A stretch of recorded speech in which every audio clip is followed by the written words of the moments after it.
鐘子就係落到大半煲水，咁咧等佢咧就擠埋啲嗰啲嘢落去啦，洗乾淨。咩嘢啊？紅蘿蔔啊、粟米啊嗰啲擠晒落去啦。咁啊，而家咧就中火煲到半個鐘頭，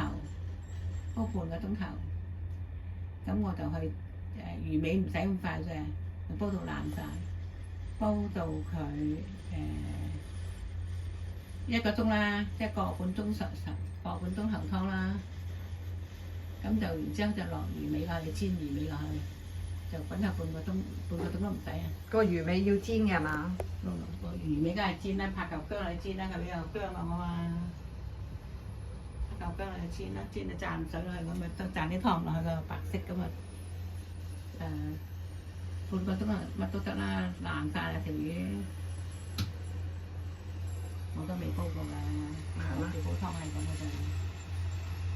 將嗰條魚尾煎到佢金黃色啦，咁你灒啲少少酒落去，1茶羹咁多，咁就擠啲湯去滾下佢，擠翻落個湯度。